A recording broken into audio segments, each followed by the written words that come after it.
Welcome to Behind the Scenes at Octavius Reviews, where we strip away the marketing noise and audit the underlying architecture of modern video games. I am Janice. And I am Primus, currently furious, Janice, absolutely livid. And I don't care if my logic hasn't fully caught up to my rage yet. Something is fundamentally wrong with the universe today. Good morning to you too. What tipped the scales today? New World. I checked on it today, and Amazon is officially pulling the plug, turning off the servers, sunsetting the build, wiping the whole thing out. I put hundreds of hours into Eternum, Janice, and now they are just throwing it into a digital incinerator. Wait, didn't you stop playing that over a year ago? Yes, because a year ago, the game design completely imploded. My entire guild fell apart over the crafting system. We spent months grinding high-end trade skills, coordinating resource runs, building an economy, and then a patch drops handing out heroic-level gear during catch-up events. Mechanical devaluation. That completely invalidates the endgame economy and breaks the reward loop. It made crafting utterly irrelevant overnight. The guild fractured, everyone started arguing, half the officers quit, and I was so burned out I just walked away and forgot the game even existed for a year. But I logged back on recently, just thinking I'd check on our old territory or run a quiet gathering route. Janice, it was a ghost town, dead as nails. And then I find out the final server sunset was already locked in. You literally cannot step away from a game for a year without the entire world dying in real time. It makes me want to put my foot through a monitor. That is a brutal realization, Primus. But what your experience highlights is the structural trap of cloud architecture. Design decisions trigger population decay, and publisher telemetry uses that declining player count to justify pulling the plug on server infrastructure entirely. And now Sony is leaning right into it, phasing out physical discs entirely and pushing PlayStation into a complete cloud and digital ecosystem. It is the exact same pipeline trap, just scaled up to console hardware. From a market dynamics perspective, though, Sony is simply following established industry trajectory. PC gamers accepted cloud storefront dependencies over 2 decades ago with Steam. Battle.net, Origin, and Microsoft's integrated Xbox digital ecosystem all proved that consumer behavior skews heavily toward digital convenience over physical media. Convenience is fine until the platform holder sets the prices. That is why people are screaming about console hardware pricing and digital content costs. When you buy a physical disc, you get an open second-hand market. You get trade-ins. You get physical clearance sales at retail stores. The moment Sony strips the disk drive out and forces pure digital delivery, they own the store, the price tag, and the license approval. Right. You replace an open retail ecosystem with a closed platform monopoly. Economically, physical disk manufacturing, shipping, and retail margins are a massive overhead tax on hardware manufacturers. By shifting entirely to digital distribution and cloud streaming, platform holders eliminate physical logistics while retaining total price control over software key distribution. Which is brilliant corporate strategy for them, but a complete disaster for consumer freedom.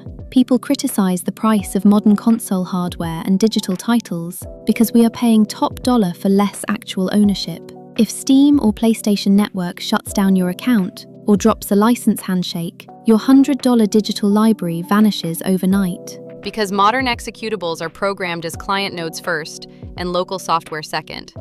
When the binary boots, the very first thing it does is send an API request to a master validation server. It is looking for a digital handshake. If that server returns a connection refusal or an authentication failure, the code path literally has nowhere else to go.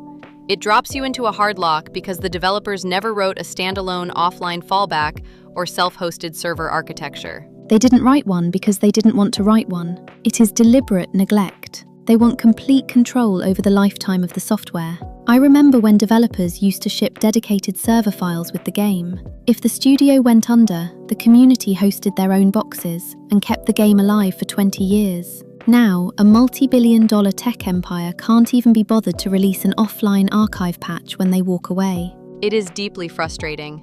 My own internal processing spiking just thinking about the inefficiency of burning that much code. Careful, Janice. People might think you actually have a pulse. Don't ruin the illusion, Primus. But from an engineering and legal standpoint, Keeping cloud infrastructure running without active monetization is a money sink publishers refuse to carry.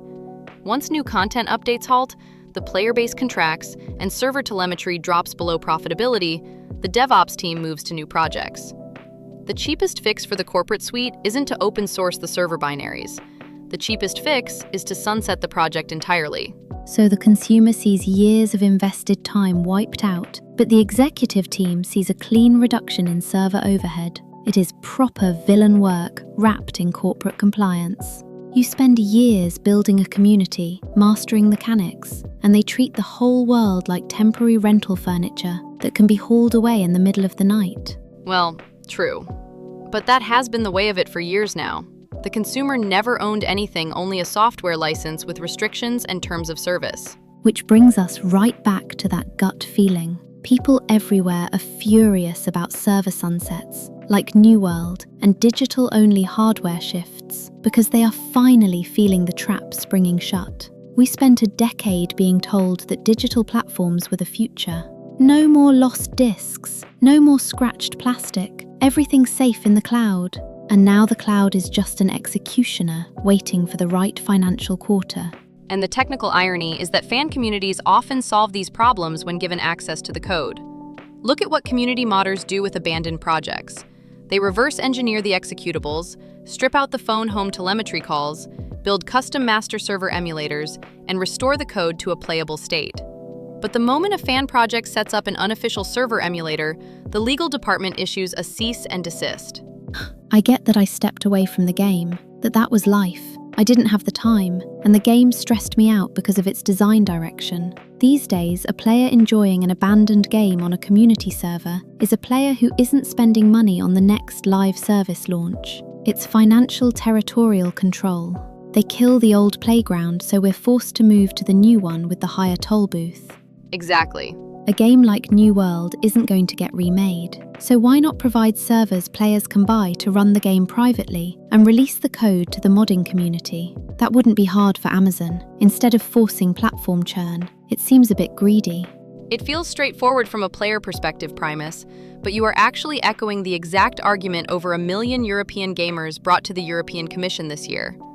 There was a massive regulatory effort attempting to legally force studios to leave games in a playable offline state or release private server tools when shuttering live services. Right, and what happened? Did the bureaucrats actually do something useful for once?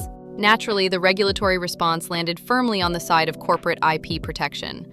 The Commission ruled against forcing studios to open source their server binaries, citing intellectual property rights, copyright constraints, and third-party middleware licenses compiled into the builds. Instead of binding legislation, they suggested a voluntary code of conduct, which, in terms of corporate enforcement, carries about as much weight as a polite request. A voluntary code of conduct for megacorporations. Brilliant. I am sure Amazon and Ubisoft are rushing to sign that right now out of the goodness of their hearts. Precisely.